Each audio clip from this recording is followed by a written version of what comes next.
con la cañería superficial tendremos que hacer el diseño de la cañería a la tensión, ¿verdad? Tenemos esta gráfica que hemos seleccionado, la cañería de 13 3/8, 72 libras pie, HC 140, que aguanta el reventamiento, 9.420 PSI. Lo mismo para el colapso. Tenemos la gráfica. Esa cañería que hemos seleccionado al reventamiento debe cumplir también con el colapso, y entonces casi quedamos cortos con el colapso. Si quedaríamos a este lado con la presión del colapso de esta cañería, tendríamos que diseñar al reventamiento otra cañería que aguante más y fundamentalmente que aguante al colapso. En este caso estamos ahí, pero como le hemos dado un factor de diseño del 10%, cumple la condición. Ahora vamos a ver el diseño de la cañería de 9/5/8, que en principio es intermedia, y si lo hacemos con el liner, porque si vamos a bajar cañería, esta intermedia, la de 9/5/8, lo vamos a diseñar de la misma manera que hemos diseñado la cañería 13 3/8, ¿no? Exactamente lo mismo. Simplemente lo que cambian son los datos de la cañería de 9/5/8. Pero acá está programado bajar un liner de 7 por los aspectos que hemos mencionado, especialmente los económicos. En tal sentido, vamos a hacer el diseño al reventamiento de ambas cañerías en paralelo, ¿verdad? Y entonces, acá tenemos la información de la cañería de 9/5/8. Estoy hablando de 9/5/8 y acá dice 9/7/8. Y entonces tendremos que ver por qué hemos cambiado de 9/5/8 a 9/7/8. Entonces, esa cañería va a tener una longitud mínima de sección o máxima de 3.000 pies.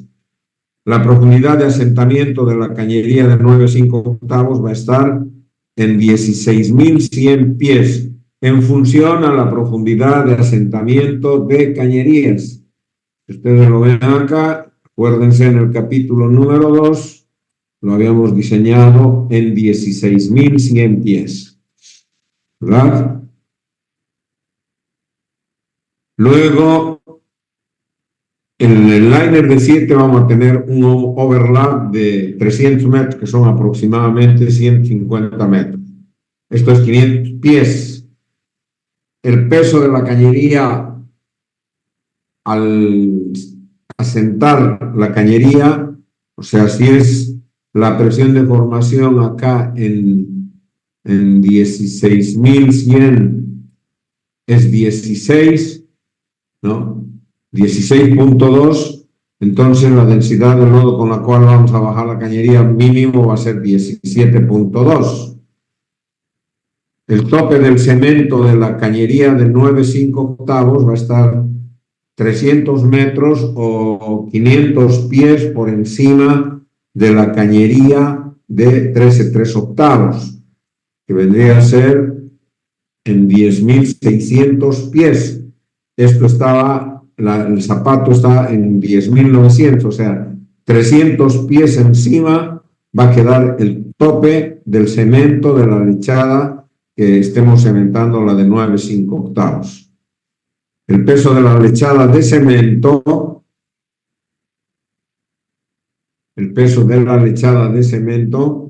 es mayor que la del lodo, 18 ppg, ¿no?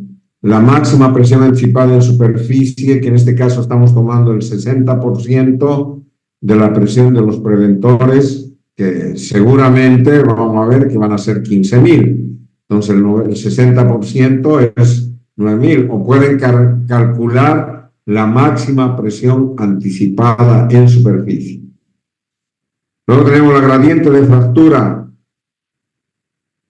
de la cañería de 9/5 en el zapato. No es directamente. Hasta acá tenemos 18.5. Estamos entre 18 y 19. Sería 18.5.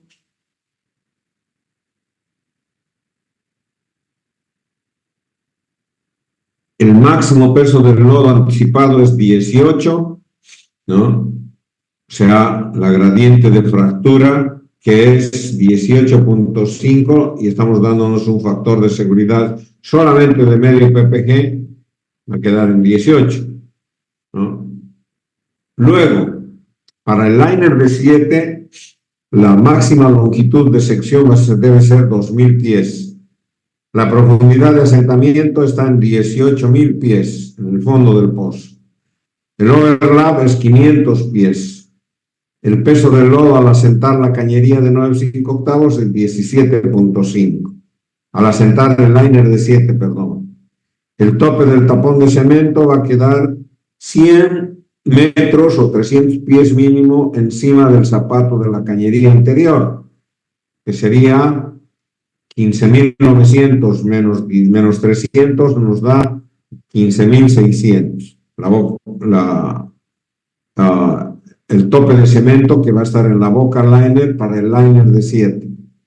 La máxima presión anticipada, como es preventores de 15.000, vamos a utilizar el 60%, que serían 9.000.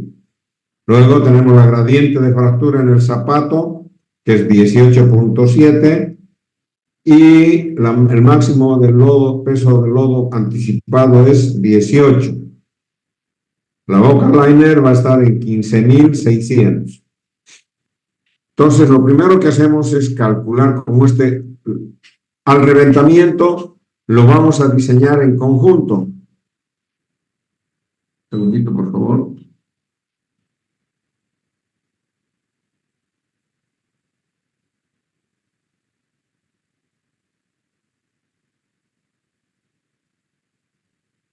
En conjunto para el reventamiento. Por tanto, la presión de inyección va a ser igual a la gradiente de fractura en el zapato de 7 pulgadas, que es 18.7 más un ppg.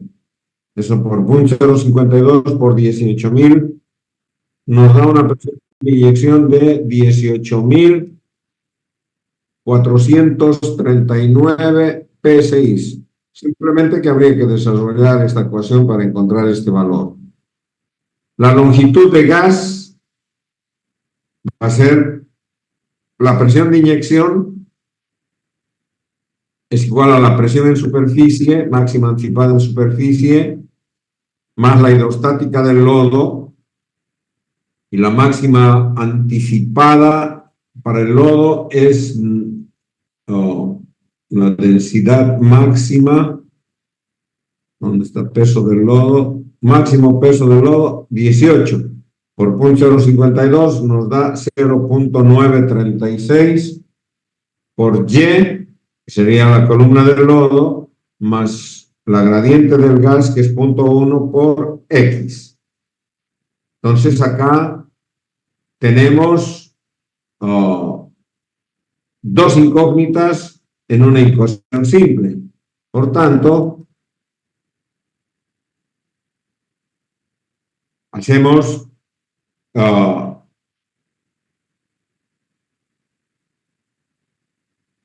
¿dónde está? El zapato, ¿no? Habíamos dicho que el zapato, que la profundidad del zapato, que es 18.900, va a ser igual a X más Y. De ahí despejamos, en este caso, 18.000 es igual a X más Y, ¿no? Para convertir esta ecuación con dos incógnitas en una ecuación simple con una incógnita. Acá el valor de X estamos despejando y lo reemplazamos acá y encontramos de la ecuación ya despejando X, esta ecuación, reemplazando valores, nos da una columna de gas de 8.862 pies. Luego Y va a ser 18.000 menos 8.862, nos da 9.138 pies. Entonces, esta es la columna de lodo y esta es la columna de gas.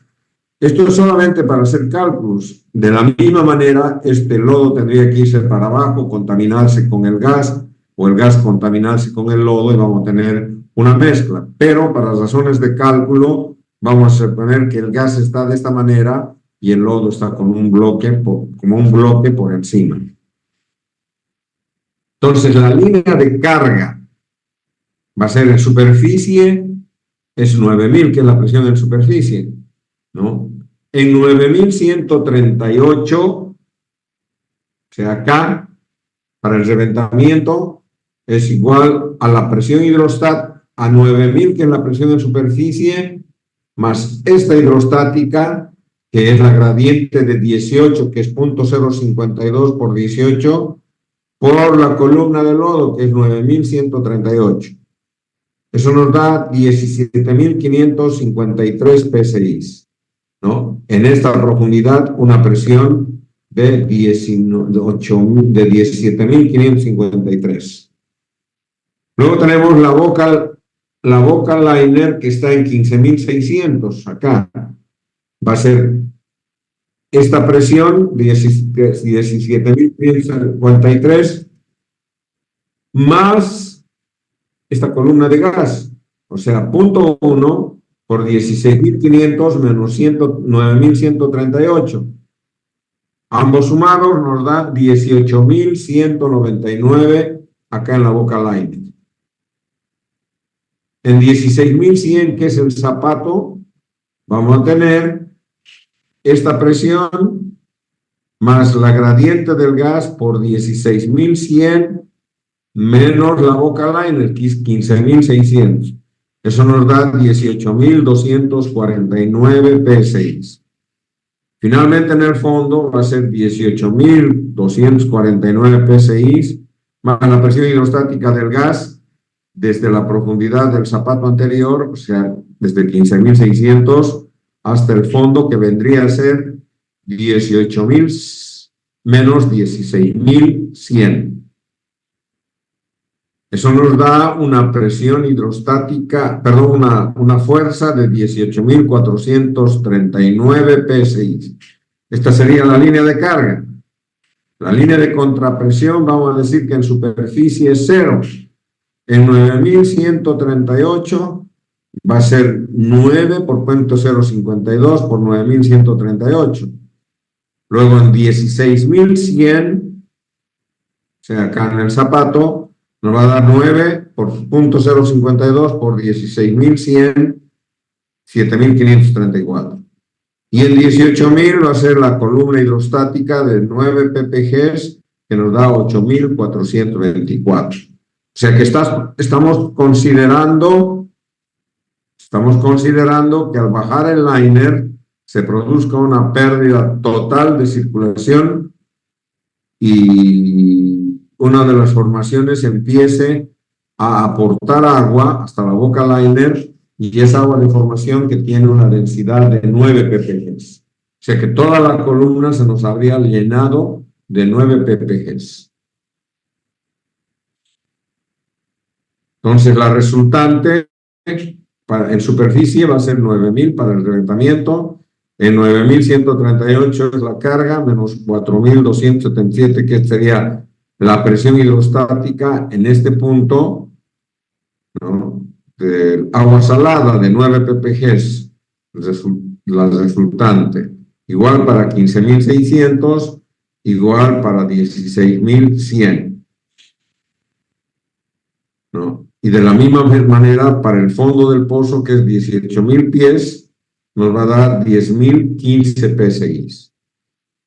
De manera tal de que la línea de diseño va a ser las resultantes multiplicado por 1.1, ¿no? 9.000 por 9.1 nos da 9.900 en superficie. Y así sucesivamente todas las resultantes multiplicamos por 1.1 y obtenemos la línea de diseño.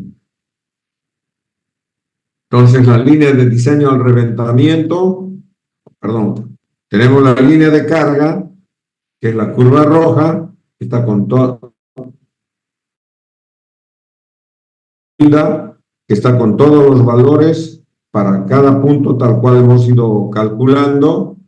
Luego la contrapresión, que es una presión hidrostática desde superficie hasta el fondo del pozo con 9 ppg. La resta entre la línea de carga y la línea de contrapresión nos da esta línea roja, que viene a ser la línea resultante. O sea que para cada punto, por ejemplo, para este, 9.000 menos 0 nos da 9.000. Para este punto va a ser la línea de contrapresión, que es la línea de carga, perdón, que es en este punto 17.553 menos 9.158 nos da este valor, que va a ser 9.138 PSI.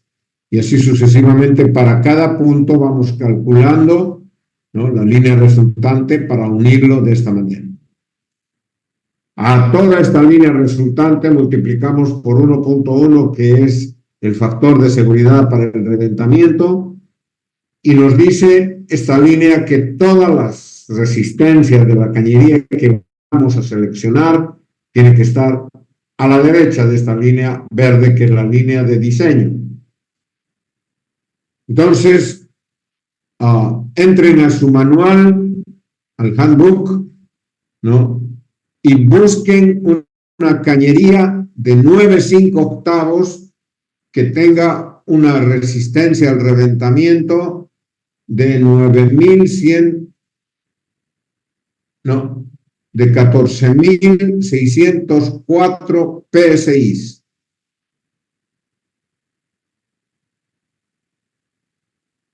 Están entrando a su handbook. Sí, sí.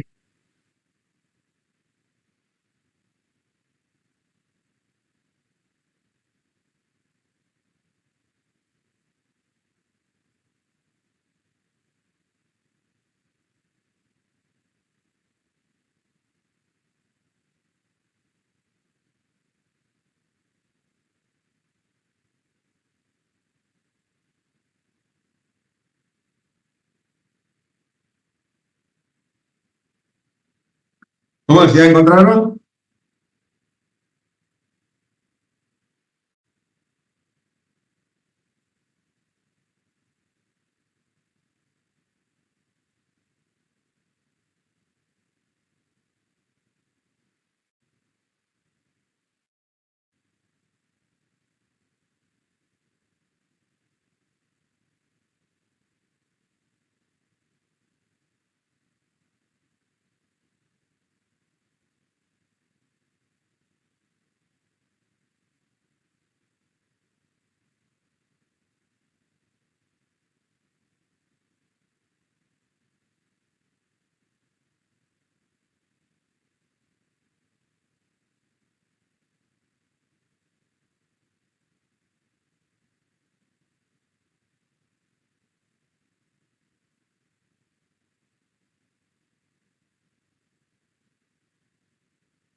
¿De cuánto dijo que era? ¿Cómo? de 9/5 y que aguante 14.000, no lo consolercha, 14.604, o sea, este punto aguante 14.604, que es el máximo. Pueden buscar en la página 85. ¿Llegaron a la página 85? Sí, sí. En la parte inferior tienen el libraje 40 y en la parte inferior 53.5. ¿Sí? Sí. Ahora vámonos a donde dice propiedades mecánicas, presión interna. Y seguimos desplazándonos a la derecha en función al grado del acero. Por ejemplo, la Q125 aguanta 12.390. No nos sirve. No.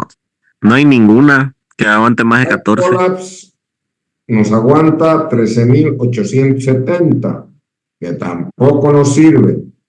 Y no hay más. Esto estamos hablando de cañería de 9/5. Entonces nos vamos a ir a la cañería de 9/7, que entra también en el agujero de 2 1/4, ¿no? Ya un peso mayor de repente nos puede aguantar en la de 9/5. Por ejemplo, hay la TH 140, pero de un peso de 58.4, ¿no? Y su drip es 8.279 y su ID, perdón, el drip especial solamente llega a 8.375. Por tanto, nosotros necesitamos mínimo 8,5 para que por esta cañería baje el trépano de 8,5. Entonces no nos sirve ninguna de ellas. Vámonos directamente a la página 87. No, más abajo. No, más arriba. Más arriba. Donde dice 9/7. 9/7. Página. En la 9/7 sería la TAC 140, que es de 15.510. 9/7 puede ser, por ejemplo, de 62.8 libras pie. El drip es 8.469. El drip especial es 8,5. ¿Lo están viendo, no? Dice drip alt. Eso es drip especial 8,5. Nos sirve entonces ese libraje. Presión interna. Nos vamos a la derecha.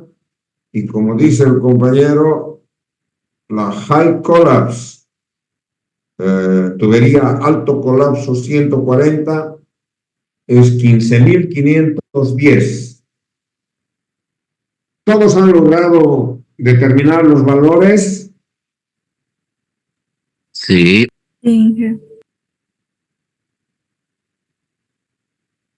Pregunto a todos.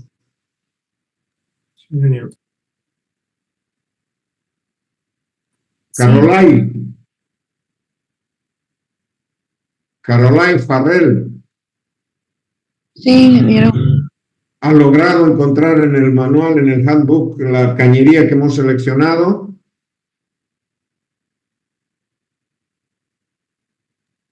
Sí, ingeniero. Ahí no te escucho.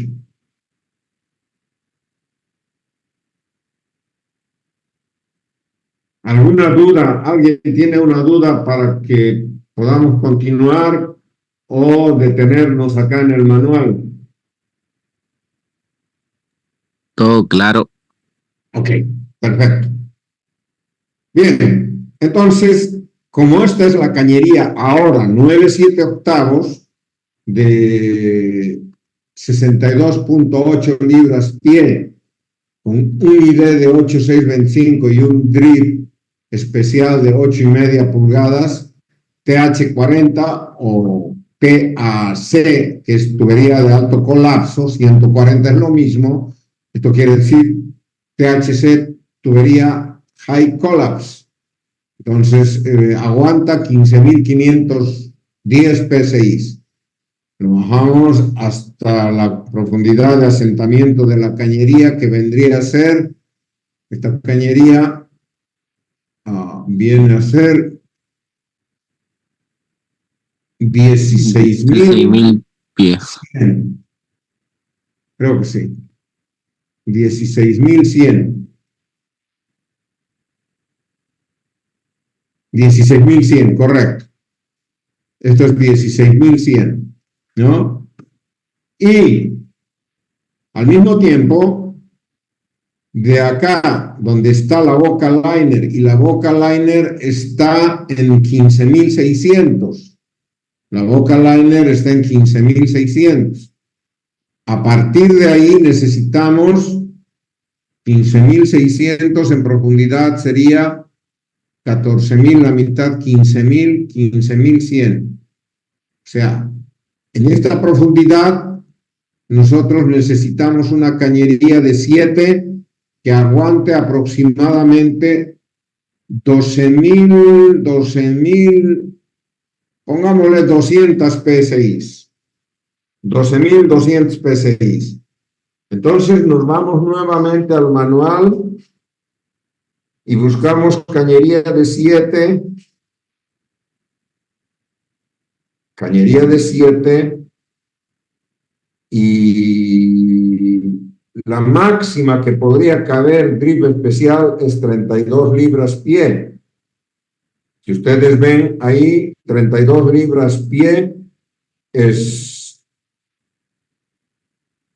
Igual sería la TAC de 15.860. Sería 6.094. En condiciones normales sería el drip 5.969. Ahora el drip especial es 6. Y por el interior de esa cañería de 7 nosotros tenemos que bajar un trépano de 6 pulgadas como mínimo, como máximo, como máximo, ¿no? Entonces está de acuerdo a nuestro requerimiento del drip. Y la presión interna, recorriendo a la derecha, tenemos... ¿Cuál seleccionaste? No, me equivoqué. La TAC es sería la P110. Por demás es la P110, porque habíamos dicho 12.100 a 12.100 a 12.200. Nosotros acá tenemos la P110, De 12.460. 12.460. Estamos por encima entonces de lo requerido, ¿verdad? Y vamos hasta la profundidad de 18.000 pies con la cañería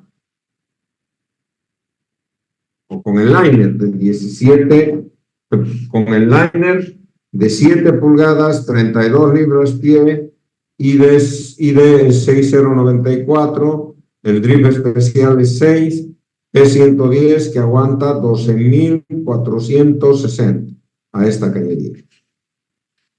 Y está, listo, ya está el reventamiento. Ahora el colapso dice que la lechada del cemento de la cañería de 9/7 octavos va a ir hasta 300 pies por encima de la cañería de 13/3 octavos. La de 13/3 octavos está en 10.900 menos 300, la profundidad es 10.600. Ese es el tope del tapón de cemento para la cañería de 9/5 octavos, ¿no? En 9.000, ¿qué tenemos? Para 9.000, ¿qué tenemos? Para 9.000,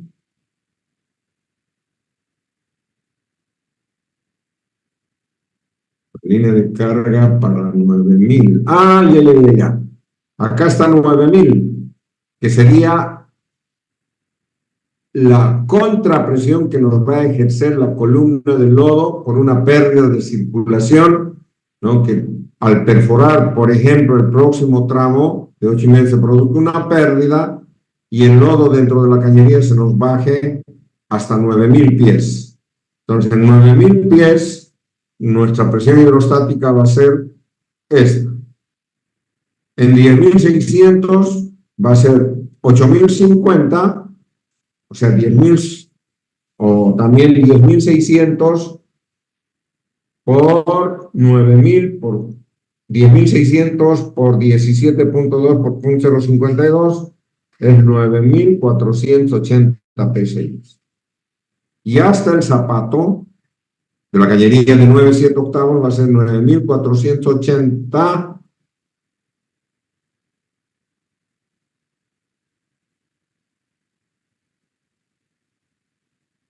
9,480 más 18, y 18 es la máxima anticipada. Claro, está bien, esto es con lo que estábamos perforando el próximo tramo y la columna va a bajar. Esta es la máxima anticipada que va a ser por 0,52 por 16,100, que es la profundidad del zapato, menos 10,600, que sería la columna del colgador o la boca liner. No. El tope del tapón de cemento. Sería el valor de la lechada de cemento, que tiene una densidad de 18 libras por galón. Ese valor nos da 14,628 psi. Luego la línea de contrapresión en 9000 es 0, en 10,600 va a ser 18. 18 es que la carga, la densidad máxima de lodo anticipada por 0,52 por 10,600, que el tope de la lechada, menos 9,000 nos da 1,498. Para la boca liner nos da este valor. La resultante va a ser la línea de carga menos la línea de contrapresión. Entonces obtenemos estos valores, que los tienen acá. Luego, la línea de diseño va a ser, estamos dándole el 10% y va a ser la línea resultante multiplicado en todos los puntos por 1.1. Por 1.1. Entonces, obtenemos lo que es para la cañería de 9,7 octavos, la presión hidrostática del lodo, más la presión hidrostática de la lechada de cemento, hasta 16,100, hasta este punto, ¿verdad? Luego, la contrapresión es también hasta este punto, pero lo hacemos para allá, el liner de 7 más.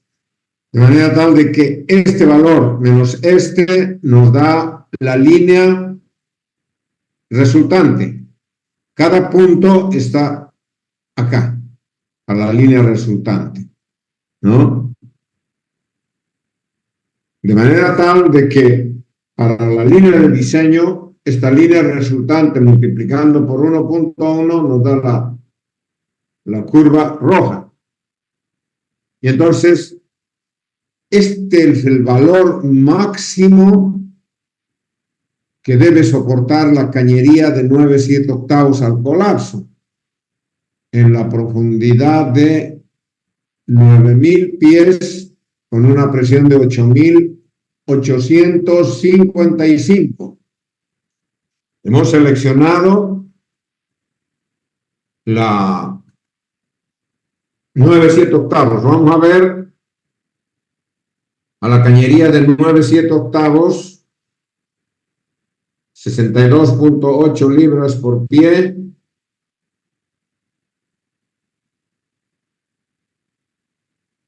en la página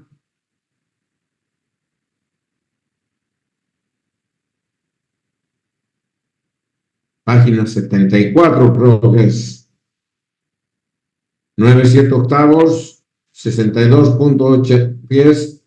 Sería en propiedades mecánicas, ahí lo primero que tienen es colapso, y habíamos seleccionado la TH140. Sí, de 14.390. Y nos da 14.390 PSI. Estamos sobredimensionados al colapso, pero ni modo, porque si no llegamos al reventamiento si no ponemos esta cañería, ¿verdad? Entonces, esta sería la cañería de 9/7. Para la cañería, para el liner de 7, lo mismo. Continuamos para abajo la línea resultante, que vendría a ser la presión hidrostática del lodo hasta acá, más la presión hidrostática de la lechada de cemento en el espacio anular. Este sería la contrapresión. Este valor menos este valor nos da la línea resultante, y multiplicado por 10% nos da la línea de diseño, ¿no? La línea de diseño. Por tanto, esa cañería de 7 P110 que habíamos seleccionado debe aguantar al colapso un valor de 8.820. Vamos a buscar la cañería de 7.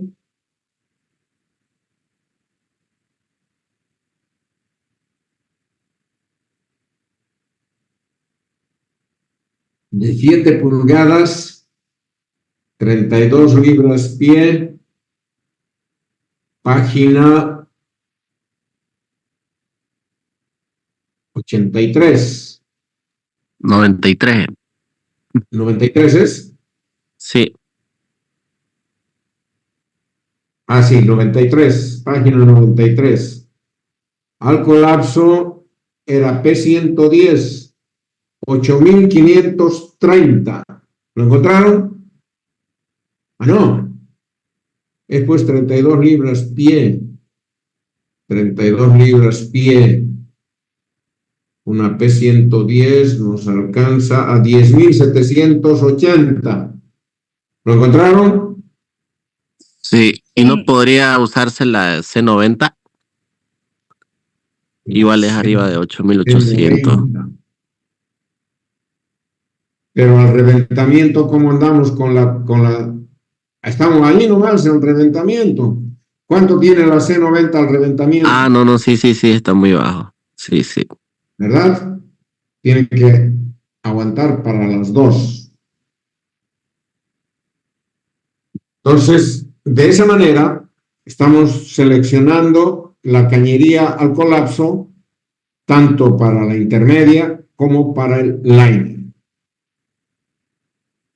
Bien, entonces, esta cañería, hay que calcular el peso de la cañería de 9/5, perdón, la de 13/3 y la de 9/7. ¿Cuál es la cañería que pesa más? Seguramente va a ser esta cañería. Entonces, con esa cañería de 9/7, 62 libras pie, calculamos el peso de esa cañería. Flotada con una densidad del lodo, creo que la densidad del lodo era a la de 9/5. Vamos a ir a ver cuánto era la densidad del lodo.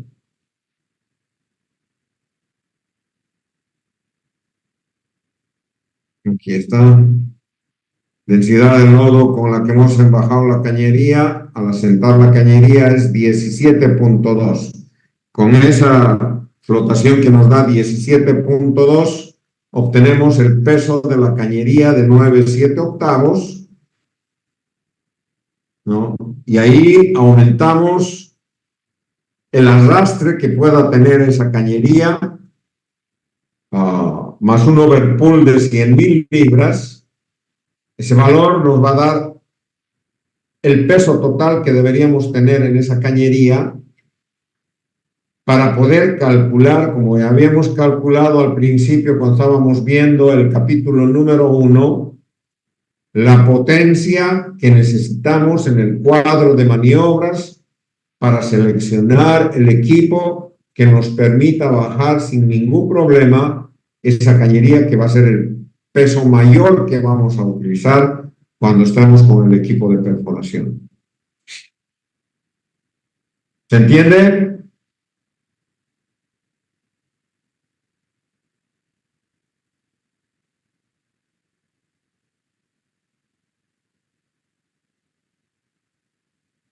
¿Preguntas?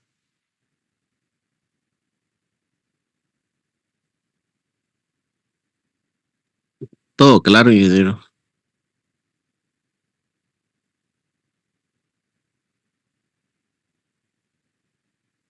En todos los casos hay que calcular el factor de diseño, ¿verdad?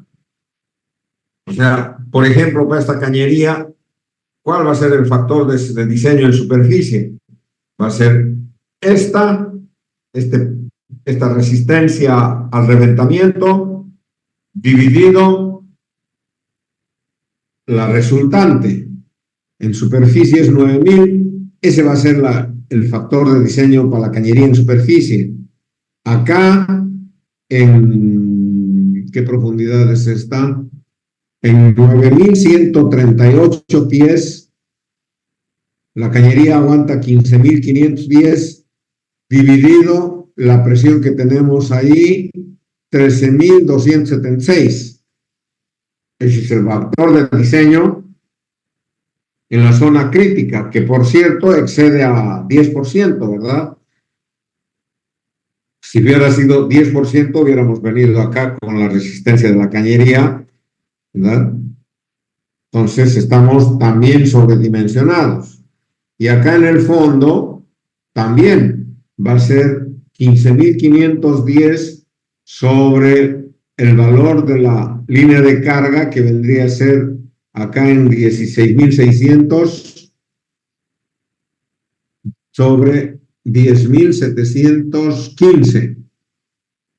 Nos va a dar como 1.5 aproximadamente. Entonces, en todos los lugares estamos sobredimensionados. Ahora, para hacer el diseño, la tensión, especialmente de la cañería de 9.7 octavos, hacemos exactamente igual que la cañería de 20, porque tenemos un solo diámetro y un solo grado de acero y un solo libraje. Para la cañería de 7 no necesitamos hacerle ningún cálculo de la resistencia a la tensión, porque es corto la cañería. Ahora, si vamos a ir hasta superficie, sí, ahí tenemos que hacer el diseño a la tensión. ¿Se entiende?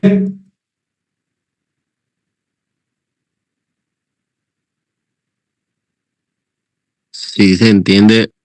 Preguntas, por favor. Muchas gracias. El que me responde, gracias.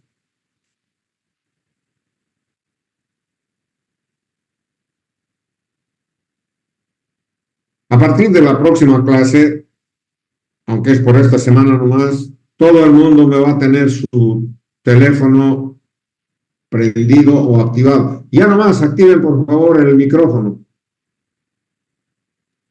No el micrófono, sino el video, la cámara.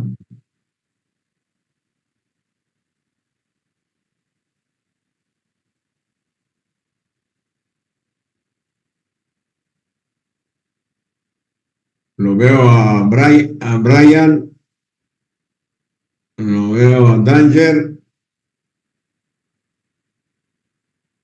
A ver un ratito. John Mark.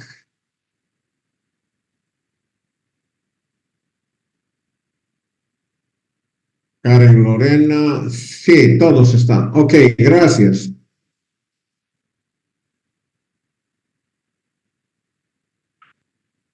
Yo también lo voy a mantener activo mi video para que todo el mundo se vea, por favor. Así vamos a ver que no están viendo la novela o no han ido a lavar los platos los varones. Perfecto. Entonces, si no hay dudas, vamos a pasar al capítulo próximo, que es trépanos.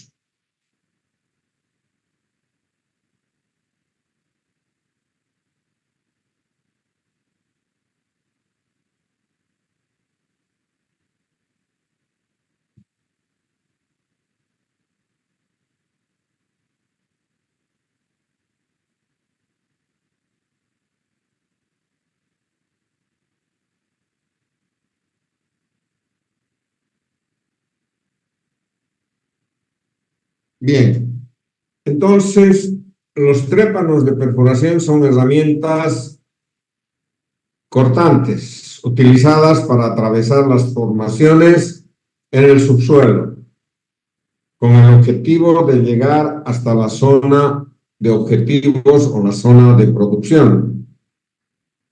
La selección de los trépanos de perforación es un aspecto muy importante para la operación de todos los proyectos de perforación. Entender los diferentes tipos de trépanos y sus respectivas aplicaciones es un prerequisito para hacer la selección de los trépanos.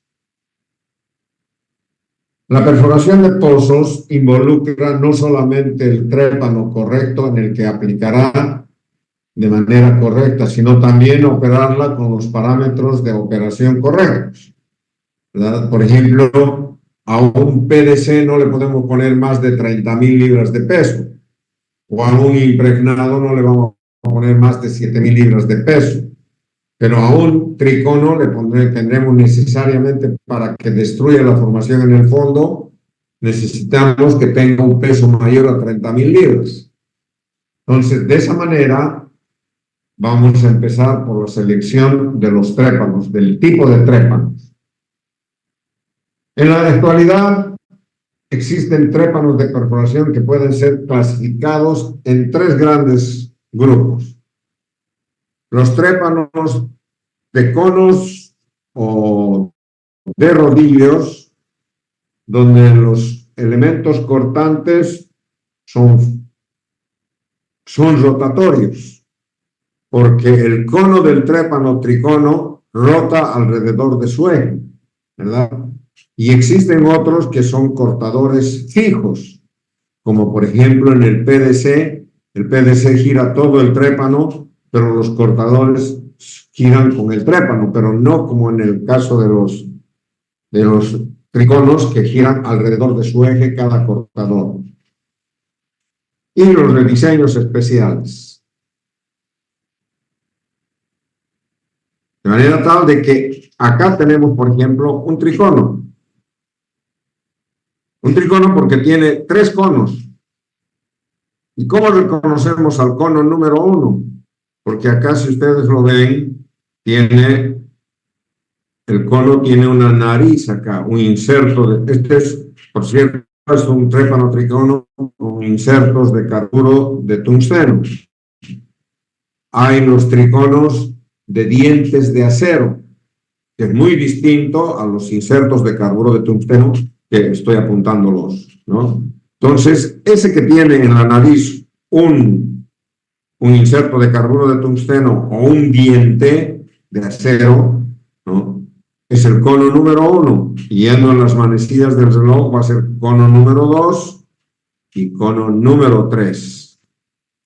Estas son las hileras del medio del trépano. Y estas son las hileras del calibre. Un segundito, por favor.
Ok, entonces, cuando este trépano, el tricono, se fabrica, a ver si hay algún trépano que tenemos ahí viéndolo de perfil.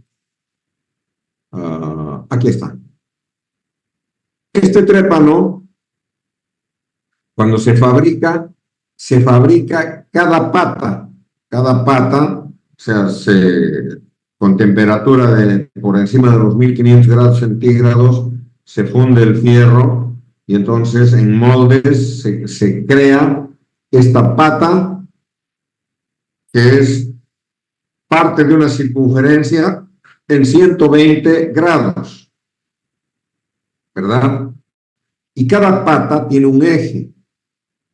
A ver, ¿dónde podríamos ver una pata con su eje? Donde el cono... No hay, pues, no hay. Donde el cono ingresa en ese eje y ese cono internamente tiene aceite hidráulico, tiene rodamientos, pueden ser de este tipo o pueden ser de este tipo, y para unir el cono con la pata tiene un sello primero, este tipo de sello, que este sello es de un elastómero muy especial, porque no se olviden que les había dicho que cuando rota el trépano, este también rota alrededor del eje de la pata de cada cono, ¿no? Y entonces esa fricción que genera el cono con este sello lo podría ir desgastando, y entonces si se desgasta pierde el líquido y ya no habría que lubrique en el interior de los rodamientos, y entonces ahí se van a agripar y en cualquier momento se va a caer el cono, ¿no? Y tiene un seguro especial a lo largo de todo el rodillo o cono. Entonces, cada pata nos sirve con su eje para encastrar un cono. Por eso es tricono. Hay también trépanos biconos, ¿no?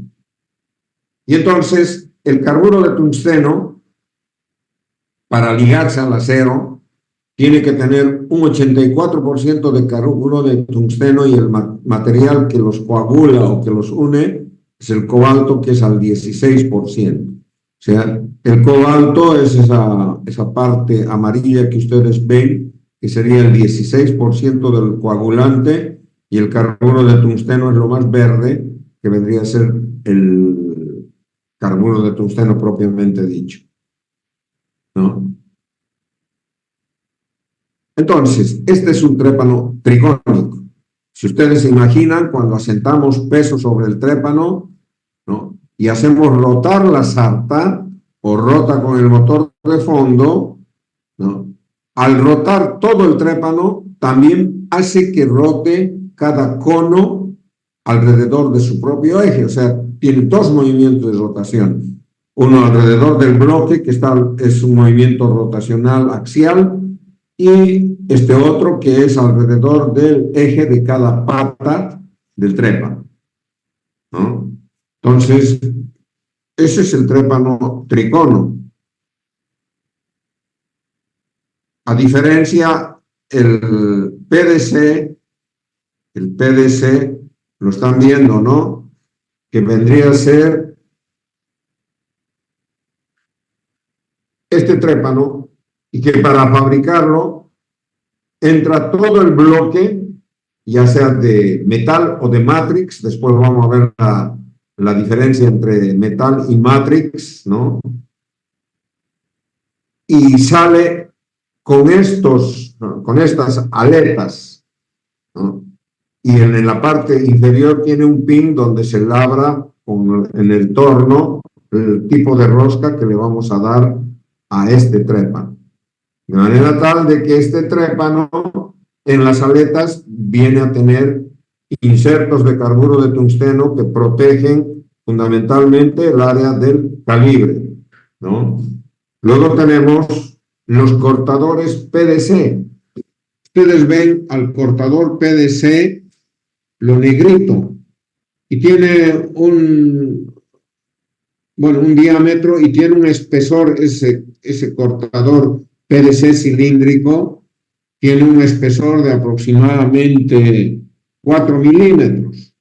Y lo demás es un inserto, esto que están viendo ustedes es un plomo más claro, lo otro es oscuro. El plomo más claro es carburo de, carburo de tungsteno, y que también utiliza el ligamento, el cobalto, para unir el PDC con el carburo de tungsteno.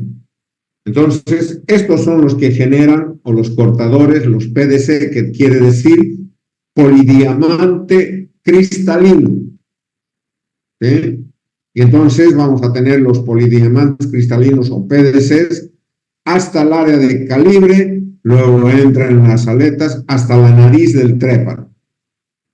Entonces, cuanto mayor es el número, cuanto menos aletas tenga y más grande sea el diámetro del PDC, puede ir hasta un diámetro de 20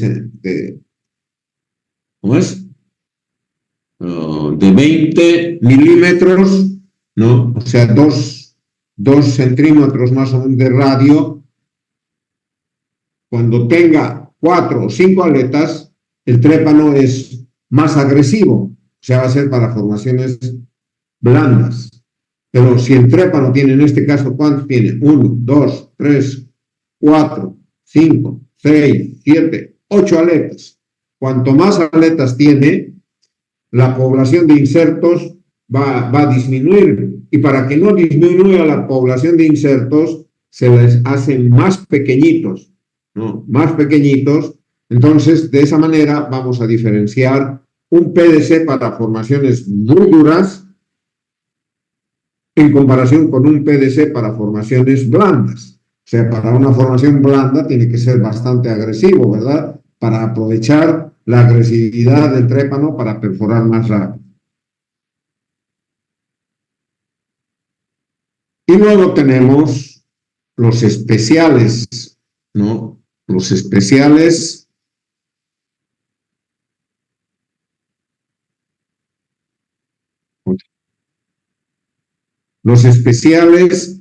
que son estos que conocemos con el nombre de trépanos ensanchadores, ¿no?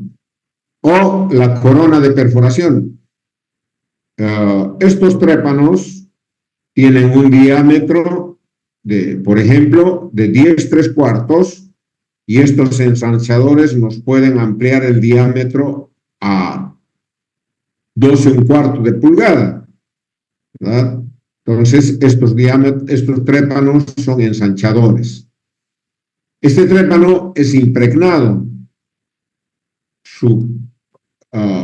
Prácticamente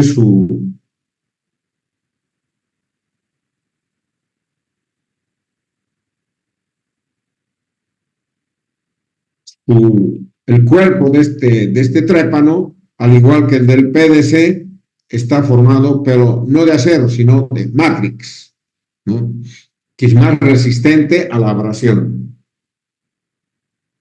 Tiene una longitud aproximada de 16 pulgadas, casi son 32, 35 centímetros el trépano, es bastante alto, ¿no?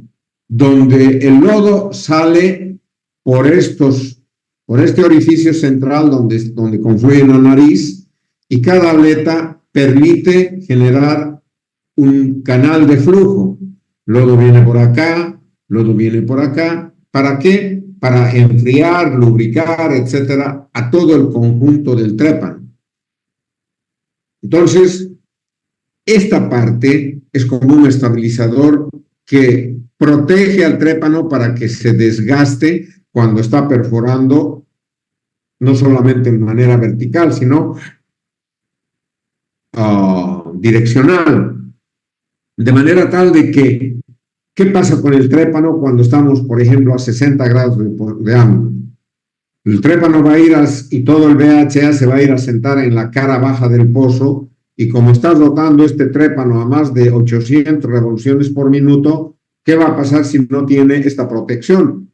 Se va a gastar el calibre de este trépano y el trépano no va a servir prácticamente, ¿verdad?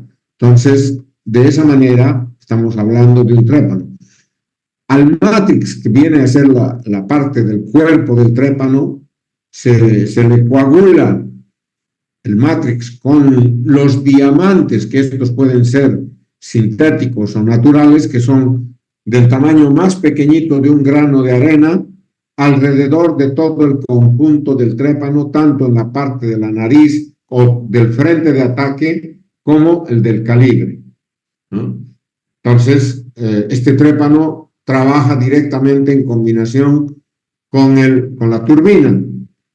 Este trépano, a diferencia de los otros, no tiene pin, tiene box. ¿Por qué? Porque la turbina viene con rosca pin. Algo que me estaba olvidando, los triconos tienen unas boquillas o área de flujo. Generalmente tienen entre 3 y 4 boquillas, una central para generar la hidráulica alrededor del trépano. De la misma manera, los PDCs,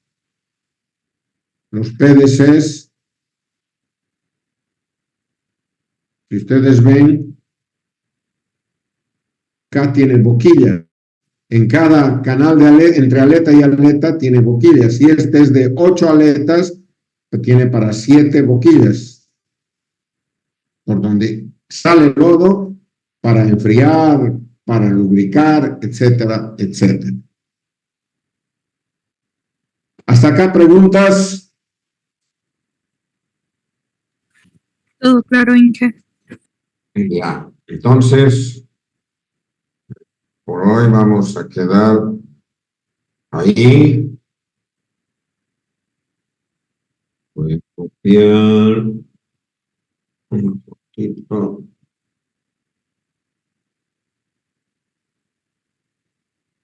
Perfecto. Si no tienen preguntas, nos veríamos el miércoles, el jueves. No se olviden que el sábado, creo que es 4 de mayo, a las 9:30 de la mañana, vamos a dar examen parcial. Ya les he enviado toda la documentación, así que estudien, por favor. Si no hay más, el otro sábado sería, ¿no? ¿Perdón? El otro sábado sería, ¿no? Sí, sábado es. Sí, sí. Cuídense, chaucito. Hasta luego, Inge. Hasta luego, ingeniero. Chao, chao. Muy bien, ingeniero.